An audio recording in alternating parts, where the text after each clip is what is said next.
Okay, ये वाला जो अभी कंपोनेंट है अपना, इसमें अपने को क्या बनाना है।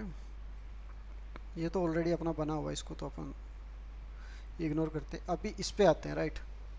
इसमें अपने को आप देखोगे तो वैसे तो एक ही व्यू दिख रहा है, लेकिन एक्चुअली ये काइंड ऑफ दो कंपोनेंट्स हैं अपने पास, राइट।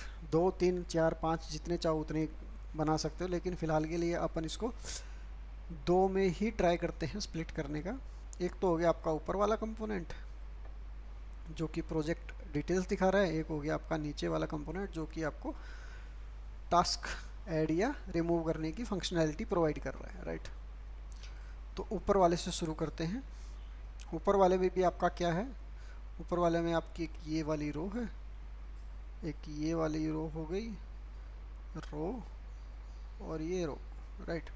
तो चलो यहाँ पे पहले पहले बेसिक स्ट्रक्चर तैयार करते हैं। कंपोनेंट्स, प्रोजेक्ट,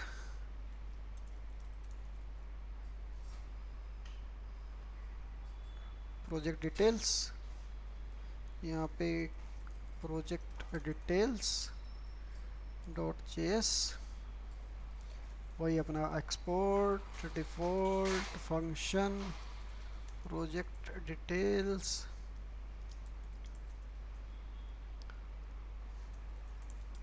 रिटर्न, वही अपना सेम बेसिक।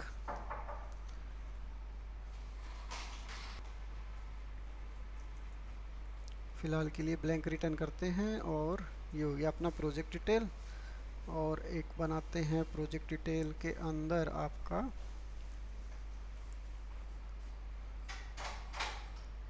एक बनाते हैं project description dot JS export default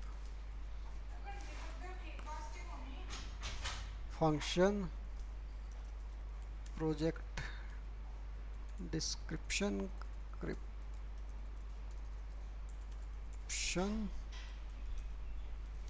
return.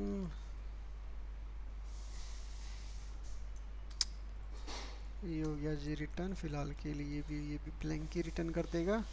और तीसरी हमारी कंपोनेंट रहेगा project task dot JS export default function project task return.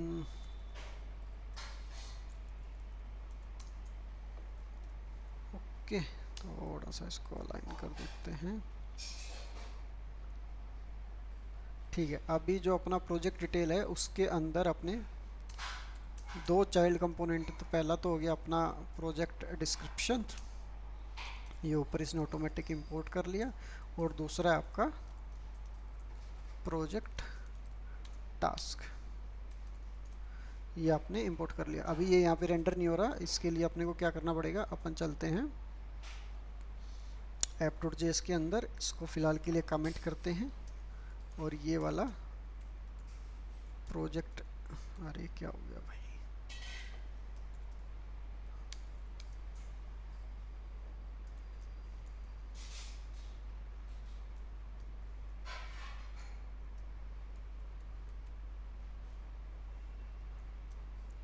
हाँ, प्रोजेक्ट डिटेल्स इसने इंपोर्ट कर लिया, और ये हो गया, ये वाला गायब हो गया, और ये वाला हो गया अपना। app.js को बंद करते हैं। प्रोजेक्ट डिटेल तो शुरू करते हैं अपने प्रोजेक्ट डिस्क्रिप्शन से, यहाँ से शुरू करते हैं। ओके, अपने को चाहिए पहले तो एक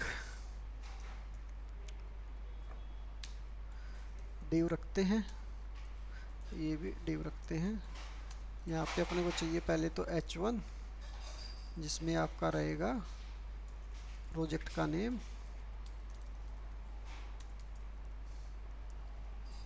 उसके सामने ही आपका एक डिलीट का बटन। बटन क्लास आपको पता ही है, प्लेन बटन,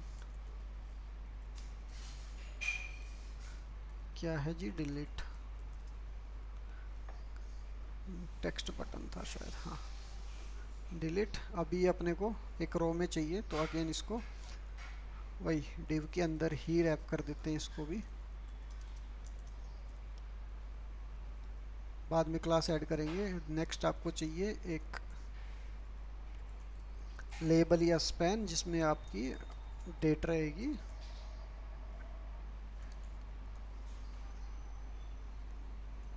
ट्वेंटी फोर। एक आपको चाहिए, क्या चाहिए एक आपको, फिर आपको एक और चाहिए span.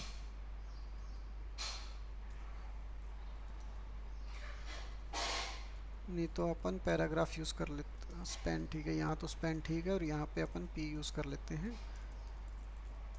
Learn react from the group up, और एक और पैराग्राफ आ गया अपना, स्टार्ट विद बेसिक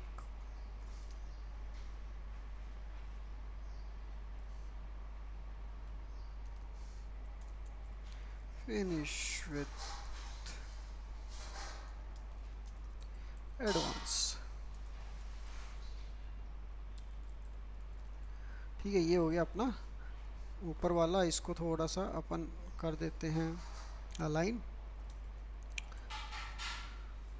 पहले तो इसको क्लास नेम देते हैं। ये क्या आ गया अपना, project description, project description container. Okay, एक यहाँ पे कॉमन सीएसएस यूज़ कर लेते हैं, project details dot C S S. Again इनको अलग अलग फोल्डर में इनकी अलग अलग सीएसएस वो सब आप बना सकते हो, लेकिन वो अपने को भी चाहिए नहीं तो उसको छोड़ देते हैं। कुछ नहीं, पैडिंग दे देते हैं, लेट्स से लेफ़्ट राइट की दे देते हैं, ऊपर नीचे की बाद में दे देंगे, नहीं तो सारी दे देते हैं। ठीक है, अपन ने इसमें दे, छोड़ो इसमें पैडिंग भी देने की, अपन यहाँ पे पैडिंग नहीं देते हैं, छोड़ो ये अपने को चाहिए ही नहीं, इसको छोड़ देते हैं। यहाँ पे डायरेक्ट क्लास देते हैं अपन, प्रोजेक्ट डिस्क्रिप्शन हेडर, इसको अपन क्लास देते हैं। ओके, यहाँ पे क्या है, डिस्प्ले अपना फ्लेक्स है, और फ्लेक्स डायरेक्शन इस टाइम पे अपनी रो रहेगी, और क्या है इसमें, अलाइन आइटम,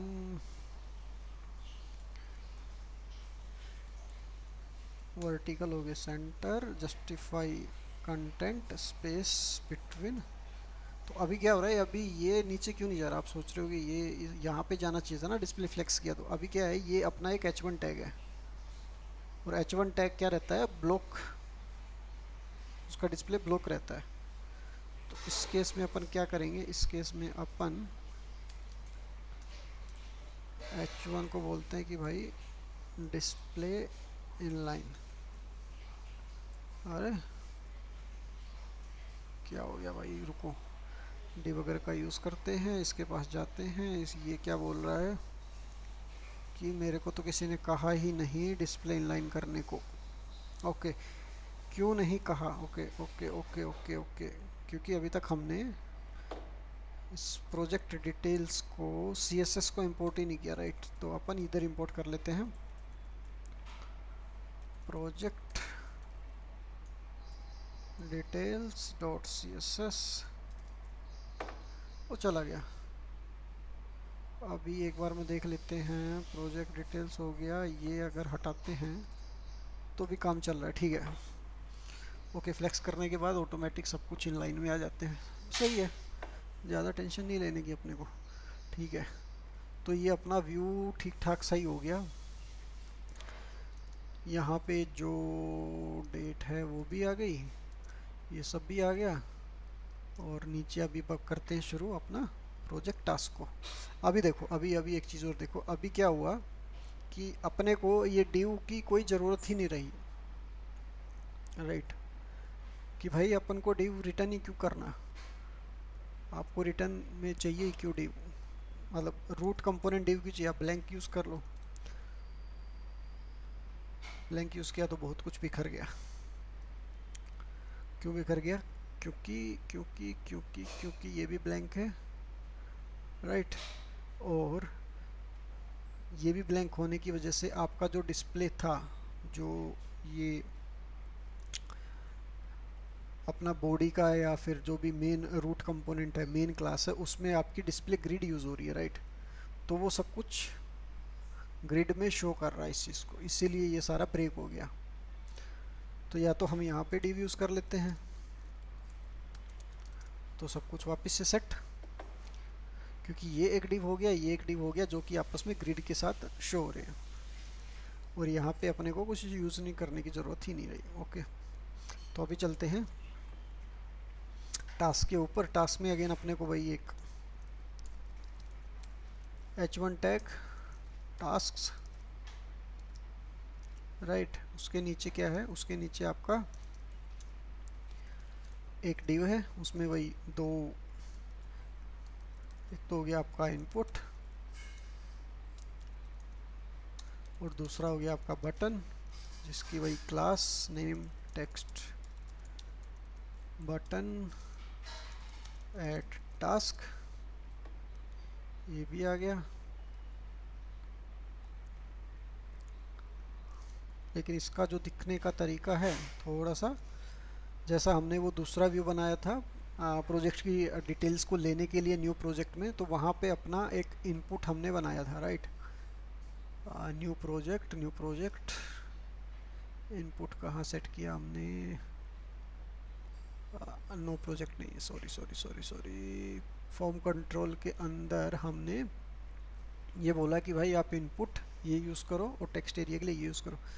तो इस केस में हम क्या कर सकते हैं, या तो आप इसको बोल दो भाई क्लास नेम फॉर्म कंट्रोल, तो वो एडजस्ट कर लेगा, राइट। लेकिन क्या हो रहा है, ऊपर नीचे जा रहा है, तो फॉर्म कंट्रोल हम यूज़ नहीं कर सकते यहाँ पे, क्योंकि फॉर्म कंट्रोल क्या है? डिस्प्ले। होम कंट्रोल है अपना display flex. Home control use कर लो, कोई बात नहीं। और यहाँ पे आप क्या कर सकते हो, यहाँ पे आप एक और क्लास ऐड कर सकते हो, मतलब नहीं बनाएंगे अभी, डिस्प्ले हॉरिजॉन्टल, या फिर सिर्फ हॉरिजॉन्टल यूज़ कर लेते हैं, हॉरिजॉन्टल। और क्या करते हैं, इस क्लास को या फिर ये जितनी है ये सारी की सारी हम लोग app.css में भी डाल सकते हैं, या फिर उसके अंदर भी छोड़ सकते हैं, क्योंकि CSS अगर इंपोर्ट होगी तो सबके ऊपर एप्लीकेबल होगी, राइट। तो इस वजह से ये सबके ऊपर एप्लीकेबल हो गई है।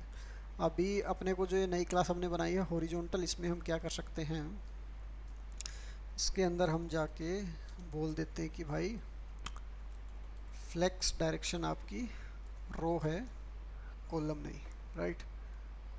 तो ये अलाइन होगी यहाँ पर। अभी इसका जो बॉटम वाला है वो भी अपने को चाहिए नहीं, तो हम क्या वही अगर चाहिए तो उसको चेंज कर सकते हैं, जाके CSS वगैरह सेट कर सकते हैं, नहीं तो पड़ा रहेगा। एज सच कोई इशू है नहीं, अपने को ठीक ठाक ही लग रहा है। काम करते हैं, थोड़ी सी CSS को और अच्छा कर सकते हैं हम लोग। बॉर्डर रेडियस 4px,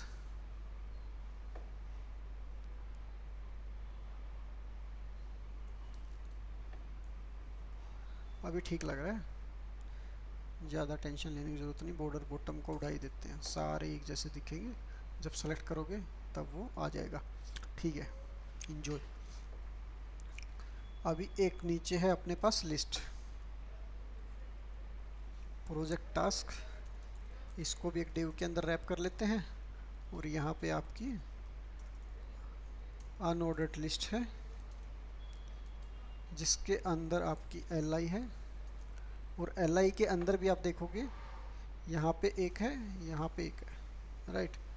और ये अपनी पूरी li है, तो ये भी अपने को एक क्लास यहाँ पे लगेगी। तो यहाँ पे एक p यूज़ कर लेते हैं, या स्पैन यूज़ कर लेंगे, learn the basic learn the basic आ गया, और एक बटन रहेगा अपना जिसकी क्लास क्या है, वही टेक्स्ट बटन। क्लियर। तो इस एल को अपने को वही, नहीं तो यहाँ पे हम क्या बोलते हैं, क्लास नेम देते हैं टास्क लिस्ट कंटेनर। इस क्लास को हम डालते हैं यहाँ पर, अरे भाई, और ये एल आई रहेगी। एल आई क्या बोल रही है, display flex, justify content, space between. तो ये कोने में चिपक गया, वो जाके वहाँ पे। अभी जो एल आई है ये वाली आप देखोगे तो यहाँ पे जो होवर करने पे वो चीज़ इसके ऊपर भी एप्लीकेबल हो रही है, जो कि हमने यहाँ पे लिखी थी। कहाँ पे लिखी थी भाई, component, form control, project details, project list. Project list के अंदर हमने एल आई को डायरेक्टली हमने वो बोल दिया था कि भाई आपका जो कर्सर है वो पॉइंटर रहेगा और एल आई होवर पे ये रहेगा। तो इस केस में हम क्या कर सकते हैं, इस केस में हम इनको पेरेंट क्लास देते हैं, जिससे ये इसके ऊपर एप्लीकेबल नहीं होगी, लेकिन यूएल में अपने को पैडिंग 0 ही चाहिए। तो ये अभी इसके ऊपर एप्लीकेबल नहीं हो रही ऑन होवर, राइट। तो ऐसे हमने इसको भी फिक्स कर लिया। अभी क्या है, ये अगेन ये थोड़ा सा सेंटर में है, और ये टेक्स्ट, और ये थोड़ी पैडिंग वैडिंग भी है, राइट। अभी ये तो प्रोजेक्ट टास्क हो गया। प्रोजेक्ट डिटेल्स है अपने पास, और सिमिलर टाइप का अपने पास क्या था, न्यू प्रोजेक्ट भी था। यहाँ पे हमने क्लास नेम क्या दी थी, न्यू प्रोजेक्ट कंटेनर। अगर यही क्लास में इसको दे दूंगा तो ये भी ऑटोमेटिक अलाइन हो जाएंगे सेंटर में और ये सब। तो अगर ये क्लास हमारी रीयूज़ हो रही है, राइट, अगर ये क्लास हमारी रीयूज़ हो रही है तो हम क्या करते हैं, इस क्लास को,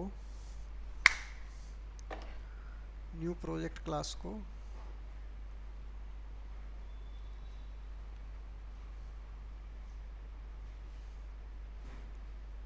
न्यू की बजाय ये यूज़ कर लेते हैं, और इसको अपन लेके चल सकते हैं FCSS में, जिससे अपने को ये रहेगा कि भाई ये तो कॉमन जगह, कॉमन है और हर जगह यूज़ हो रही है। यहाँ से ये गायब हो गई, जैसे यहाँ से गायब हुई तो सब कुछ हिल गया।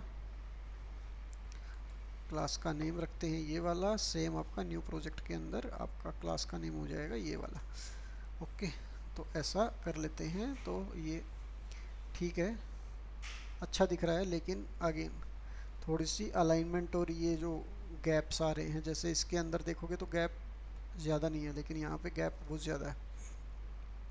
तो गैप्स को थोड़ा कम करते हैं, देखते हैं कैसे कम करें। यहाँ पे हम लोग यूज़ कर रहे हैं पैराग्राफ, यहाँ पे भी हम यूज़ कर रहे हैं पैराग्राफ। तो दोनों पैराग्राफ आपके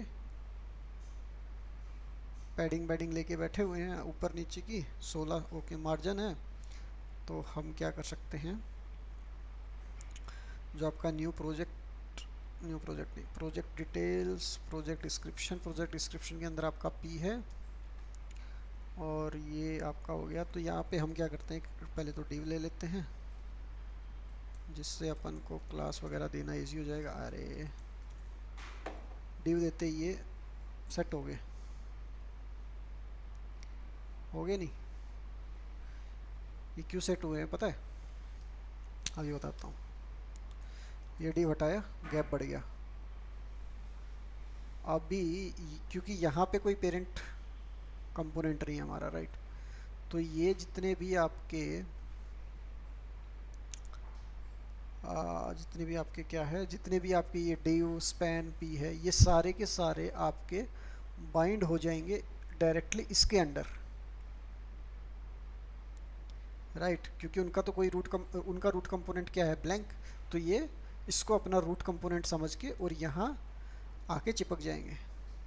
तो यहाँ पे देखोगे तो आपका प्रोजेक्ट कंटेनर है ये वाला, राइट। प्रोजेक्ट कंटेनर के अंदर डायरेक्टली आपके पी और ये सब आ रहे हैं, राइट। और प्रोजेक्ट कंटेनर क्या बोल रहा है कि प्रोजेक्ट कंटेनर डिस्प्ले फ्लेक्स है, तो क्योंकि ये फ्लेक्स है तो इसलिए इसमें थोड़ा गैप भी ज़्यादा बन जाता है। सेंटर में सब कुछ सेंटर में लाने के चक्कर में ये गैप को एडजस्ट कर लेता है। तो इसी वजह से हम क्या करते हैं, इस वाले को डिव दे देते हैं। तो इनका सबका एक पेरेंट हो गया, वो पेरेंट जाके बाइंड होगा इस प्लेस पे, तो अभी ये एडजस्ट हो गए। सिमिलरली प्रोजेक्ट टास्क है, इसको भी हम डिव देंगे जिससे इनका पेरेंट कंपोनेंट सेट हो जाएगा और ये थोड़े दिखने में सुंदर हो जाएंगे। अभी क्या है, अभी आपको कहीं पे गैप ज़्यादा कम दिख रहा हो, नहीं सही है, सब सही लग रहा है ना।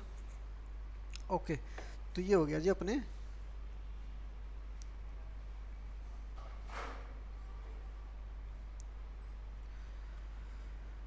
अपना यूआई रेडी हो गया ऑलमोस्ट। तीनों को एक काम करते, तीनों को मैं अभी वो करता हूँ, इन दोनों को भी मैं कमेंट करता हूँ।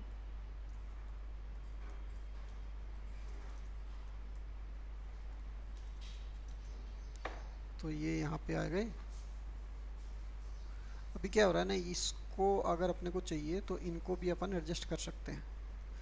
कैसे कर सकते हैं, राइट। इन तीनों को अगर मैं एक ही डिव के अंदर रख दूं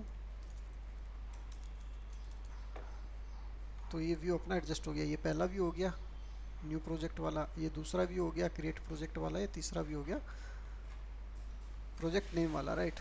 लेकिन अभी क्या है, बेस्ड ऑन क्लिक्स कि भाई आप न्यू प्रोजेक्ट पे हो या फिर आपका कोई प्रोजेक्ट है ही नहीं, आपने कोई प्रोजेक्ट सेलेक्ट ही नहीं किया, तो उस केस में आपको क्या दिखाना है वो चीज़ें अभी हम सीखेंगे